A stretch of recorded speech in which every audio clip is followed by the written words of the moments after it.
दोस्तों, कल्पना कीजिए, जब ना समय था, ना दिशा, ना आकाश और ना ही धरती, चारों ओर केवल एक शून्य था जिसमें न अंधकार था न प्रकाश, कोई कण भी नहीं, कोई तरंग भी नहीं।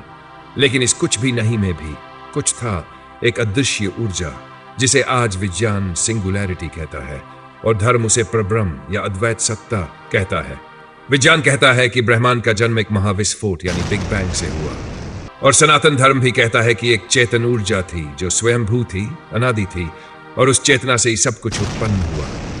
उसी चेतना ने स्वयं को अनुभव करने की इच्छा की, और बस उसी क्षण से शुरू हुई सृष्टि की सबसे अनोखी और रहस्यमयी यात्रा। उसे सनातन धर्म में कहा गया है एको अहम बहुश्याम, यानी मैं एक हूं लेकिन अनेक रूपों में प्रकट होना चाहता हूं। अब प्रश्न उठता है, क्या यह चेतना ही त्रिदेव की जननी थी? जानेंगे नेक्स्ट पार्ट में परब्रह्म से कैसे हुआ त्रिदेव का जन्म, विज्ञान और धर्म दोनों की नजरों से।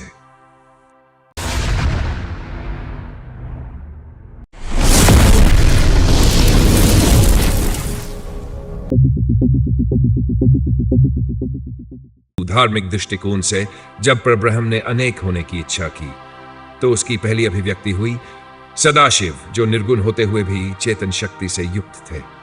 अब प्रश्न उठता है, सदाशिव अकेले कैसे कुछ रच सकते थे? यहां से होती है द्वैत की शुरुआत। सदाशिव से जन्म लेती है मां शक्ति, जिन्हें हम अंबिका, दुर्गा या आदिशक्ति के नाम से जानते हैं। यही दोनों, चेतना और ऊर्जा, मिलकर बनाते हैं इस ब्रह्मांड की संपूर्णता। अब अगर इसे वैज्ञानिक दृष्टिकोण से देखें, सदाशिव को आप मान सकते हैं प्योर कॉन्शियसनेस यानी क्वांटम अवेयरनेस, और माता शक्ति को एनर्जी फील्ड जो हर जगह फैली है, जैसे ब्रह्मांडीय डार्क एनर्जी या स्ट्रिंग थ्योरी के वाइब्रेशन। इन दोनों के मिलन से हुआ सृजन, और यहीं से जन्म लेते हैं त्रिदेव। पहले प्रकट होते हैं महेश यानी शिव। वे विनाश के देवता हैं, लेकिन यह विनाश नकारात्मक नहीं है, यह ट्रांसफॉर्मेटिव डिस्ट्रक्शन है। जैसे एक सुपरनोवा पुराने तारे को नष्ट कर देता है और उसी से नए तारे, ग्रह और जीवन बनते हैं। दूसरे प्रकट होते हैं श्री विष्णु, संरक्षण के देवता। विज्ञान की भाषा में इन्हें आप फंडामेंटल बैलेंसिंग फोर्स कह सकते हैं, जैसे ग्रेविटी जो सबको जोड़े रखती है, या डार्क मैटर जो गैलेक्सी को टूटने नहीं देता। तीसरे प्रकट होते हैं ब्रह्मा, सृष्टि के रचनाकार। विज्ञान की भाषा में इनकी तुलना की जा सकती है क्रिएटिव एक्सपेंशन से, जैसे बिग बैंग के बाद ब्रह्मांड का फैलना, गैस क्लाउड से स्टार्स और प्लैनेट्स का बनना। अब प्रश्न ये उठता है, क्या त्रिदेव एक दूसरे से स्वतंत्र हैं, या ये सब एक ही चेतना के तीन आयाम हैं? इसका उत्तर न सिर्फ हिंदू धर्म में मिलता है, बल्कि विज्ञान भी कहता है कि मैटर, एनर्जी और स्पेस टाइम एक दूसरे से जुड़े हैं, जैसे त्रिदेव रचना, संरक्षण और विनाश से। और इस रहस्य की गहराई हमें ले जाएगी भाग 3 की ओर, जहां हम जानेंगे त्रिदेव के बीच का संघर्ष, एक विराट शक्ति के रहस्य से मिलने की दौड़, और एक ऐसा मोड़ जो सृष्टि का रहस्य खोलता है। तैयार रहिए, नेक्स्ट पार्ट में मिलेगा सस्पेंस और विस्मय से भरा मोड़। समय की धारा बहती रही। ब्रह्मा और विष्णु दोनों अपनी सृष्टि की भूमिका निभा रहे थे, लेकिन उनके बीच एक विचार धीरे धीरे अहंकार का रूप लेने लगा। मैं श्रेष्ठ हूं, ऐसी भावना दोनों के अंदर उठने लगी। हिंदू धार्मिक ग्रंथों के अनुसार एक दिन जब ब्रह्मा जी ने खुद को सृष्टिकर्ता बताया और श्री विष्णु जी ने खुद को पालन करता, तो दोनों के बीच विवाद छिड़ गया, और तभी एक रहस्यमयी घटना घटती है। आकाश फटता है, एक दिव्य, उज्ज्वल, अनंत ऊंचाई तक जाता हुआ प्रकाश स्तंभ प्रकट होता है। यह कोई और नहीं, स्वयं शिवलिंग था। अब इसे वैज्ञानिक रूप से देखें, मानव मस्तिष्क जब क्वांटम अस्तित्व की गहराई में जाता है तो उसे सबसे पहले दिखती है एक ऊर्जा स्तंभ, जैसे बिग बैंग की ऊर्जा का रेशा। शिवलिंग उसी अनंत ऊर्जा का प्रतीक है जिसका कोई आरंभ नहीं, कोई अंत नहीं। तभी आकाशवाणी हुई, जो इस प्रकाश स्तंभ का अंत ढूंढ लेगा वही सर्वश्रेष्ठ होगा। ब्रह्मा बने हंस, ऊपर की ओर उड़ चले। विष्णु बने वराह, नीचे की गहराई में उतर गए। हजारों वर्ष बीत गए। श्री विष्णु थक गए, बोले प्रभु मैं हार मानता हूं, आप अनंत हैं। लेकिन ब्रह्मा जी, उन्होंने एक केतकी के फूल को जूट का साथी बनाकर ऊपर लौट आए और बोले, मैंने अंत देख लिया। तभी हुआ कुछ ऐसा जिसने ब्रह्मा जी और श्री विष्णु दोनों को झकझोर दिया। शिवलिंग से स्वयं भगवान शिव प्रकट हुए, चेहरा शांत पर आंखों में क्रोध। ब्रह्मा, तुमने झूठ बोला और इसलिए सृष्टि में तुम्हारी पूजा नहीं होगी। केतकी के फूल को भी श्राप मिला, तुम मेरी पूजा में कभी नहीं चढ़ोगे। तब भगवान शिव ने क्रोध में आकर ब्रह्मा जी के 5 मुखों में से एक मुख जो असत्य बोल रहा था उसे काट दिया।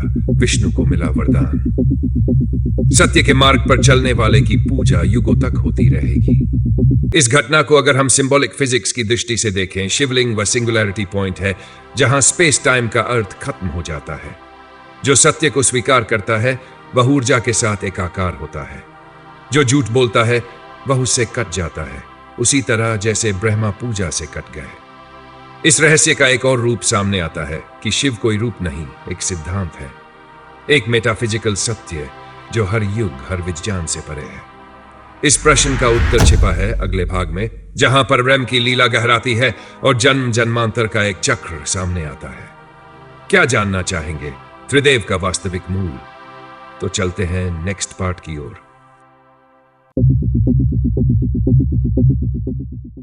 ब्रह्मा जी और श्री विष्णु का विवाद थम चुका था।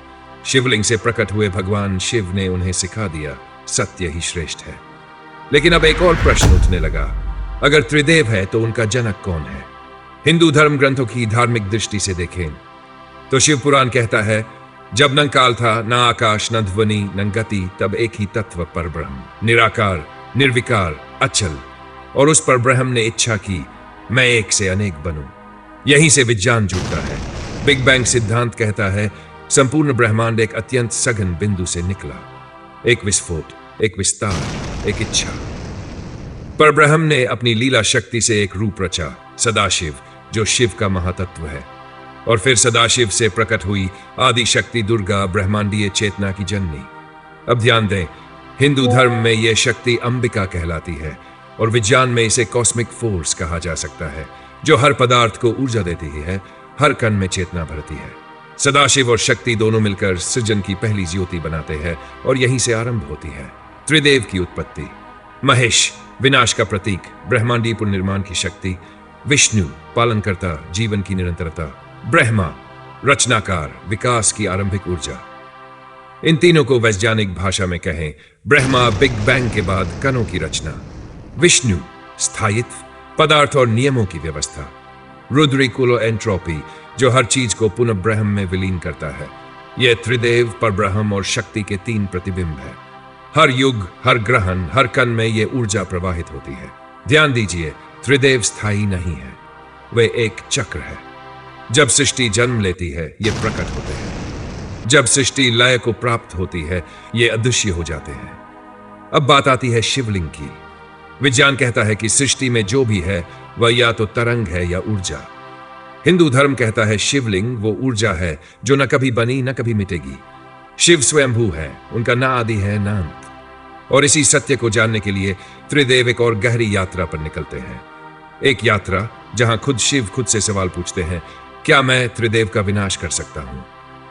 क्या ब्रह्मा, विष्णु, महेश समाप्त हो सकते हैं? क्या शिव ब्रह्मांड को शून्य में बदल सकते हैं? इन सवालों के उत्तर जानने के लिए चलिए नेक्स्ट पार्ट की ओर, जहां त्रिदेव के अस्तित्व की अग्नि परीक्षा शुरू होती है। बिल्कुल, अब हम उस मोड़ पर आ पहुंचे हैं जहां सवाल सिर्फ अस्तित्व का नहीं, पूर्ण सत्य का है। अब तक हमने देखा त्रिदेव पर ब्रह्म और शक्ति की अभिव्यक्तियां हैं। वे सृष्टि, स्थिति और संहार के प्रतीक हैं।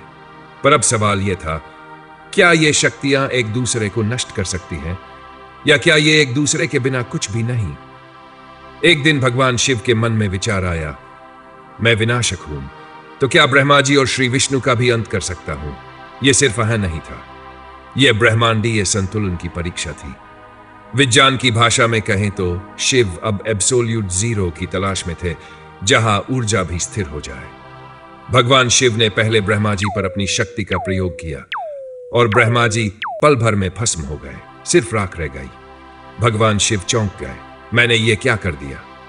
लेकिन कुछ ही क्षणों में राख में से ब्रह्मा जी पुनः प्रकट हुए और बोले, हे महादेव, जहां विनाश होता है वहीं रचना भी जन्म लेती है, और जहां रचना है वहां मैं हूं। अब भगवान श्री विष्णु की बारी थी। भगवान शिव ने अपनी संपूर्ण ऊर्जा श्री विष्णु पर चला दी। अब वहां राख ढेर नजर आ रहा था, पर फिर उस राख से भगवान श्री विष्णु बोले, हे प्रभु, मैं यहां हूं, चाहे राख के रूप में ही क्यों न सही, रक्षा की भावना कभी नष्ट नहीं होती। भगवान शिव ने और बल लगाया, राख का अंतिम कण भी नष्ट करना चाहा, लेकिन फिर भी एक कण बच गया और उसी से श्री विष्णु पुनः प्रकट हो गए। अब भगवान शिव स्वयं पर प्रश्न करने लगे, अगर मैं खुद को नष्ट कर दूं तो क्या ये दोनों स्व समाप्त हो जाएंगे? और यही किया। भगवान शिव ने स्वयं को अग्नि में विलीन कर दिया। त्रिदेव, ब्रह्मा, विष्णु और शिव तीनों जलकर राख हो गए। संपूर्ण ब्रह्मांड अंधकार में हो गया। लेकिन तभी उस राख से फिर एक आवाज आई, मैं ब्रह्मा हूं। जहां राख है वहां सृजन संभव है। पहले ब्रह्मा जी प्रकट हुए, फिर श्री विष्णु प्रकट हुए। जहां सृजन है वहां रक्षा आवश्यक है। और अंत में भगवान शिव भी प्रकट हुए। जहां रक्षा है वहां अंत भी आवश्यक है। यह दृश्य विज्ञान को झकझोरता है, क्योंकि हिंदू धर्म ग्रंथ यह स्पष्ट करता है, सृजन, स्थिति और संहार तीनों एक चक्र है, कोई एक नहीं रहेगा, तो ब्रह्मांड असंतुलित हो जाएगा। विज्ञान इसे बैलेंस ऑफ एंट्रोपी कहता है और हिंदू धर्म इसे त्रिदेव की लीला। और अब रह गया है अंतिम भाग, जहां हम जानेंगे क्या वास्तव में कोई एक त्रिदेव सबसे श्रेष्ठ है या सब एक ही चेतना के भिन्न आयाम हैं। चलिए चलते हैं अंतिम रहस्य की ओर। अब प्रस्तुत है अंतिम निष्कर्ष और सबसे रहस्यमय भाग। अब प्रश्न यही था, क्या त्रिदेव में कोई एक सबसे श्रेष्ठ है या फिर तीनों एक ही विराट सत्ता के विभिन्न रूप हैं? जब त्रिदेव ब्रह्मा जी, श्री विष्णु और भगवान शिव राख से पुनः प्रकट हुए तो ब्रह्मांड ने एक नया रूप लिया। वह सिर्फ पदार्थों का नहीं बल्कि चेतना का ब्रह्मांड बन चुका था। यदि विज्ञान की दृष्टि से समझे तो त्रिदेव तीन मूलभूत यूनिवर्सल फोर्सेस के प्रतीक हैं। ब्रह्मा जी, क्रिएटिव एनर्जी, वही ऊर्जा जो बिग बैंग में फैली थी। हर परमाणु, हर तारे की रचना उसी ऊर्जा से हुई।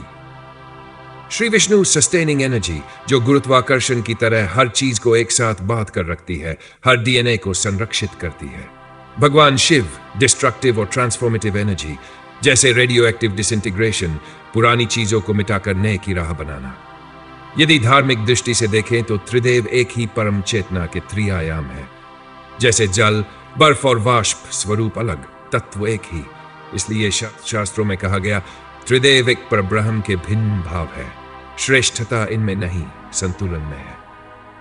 आखिरी रहस्य उस वाणी में छिपा था जो उस ब्रह्मांडीय अग्नि से निकली थी। मैं ओंकार हूं, ओम। वो ध्वनि जिसमें ब्रह्मा का आ है, विष्णु का ऊ और शिव का मम तीनों मिलकर बनते हैं ओम। ओम कोई सिर्फ मंत्र नहीं, यह कॉस्मिक फ्रीक्वेंसी है। नासा तक ने इस ध्वनि के कंपन को ब्रह्मांडीय पृष्ठभूमि की आवाज माना है। क्योंकि इसकी ध्वनि पूरे ब्रह्मांड में फैली हुई है, तो अंत में प्रश्न यह नहीं कि कौन श्रेष्ठ है, बल्कि यह है कि हम इस समग्रता को कैसे समझते हैं। एक ही ब्रह्म का रूप है तीनों और हर रूप का उद्देश्य अलग, पर लक्ष्य एक, ब्रह्मांड का संतुलन। अब जब आप मंदिर जाएं, त्रिदेव की मूर्तियों को देखें या शिवलिंग के सामने सिर झुकाएं, तो यह याद रखें, आप किसी एक देव की नहीं बल्कि पूरे ब्रह्मांड की चेतना को नमन कर रहे हैं। धर्म हमें जोड़ता है, विज्ञान हमें समझाता है, और इस कहानी में दोनों एक साथ चलते हैं। वीडियो पसंद आया हो तो इस वीडियो को अपने दोस्तों हुए रिश्तेदारों में जरूर शेयर करें, क्योंकि हर किसी को जानना चाहिए, धर्म और विज्ञान जब मिलते हैं तब रहस्य के भी समाधान बन जाते हैं। धन्यवाद। ओम नमः शिवाय।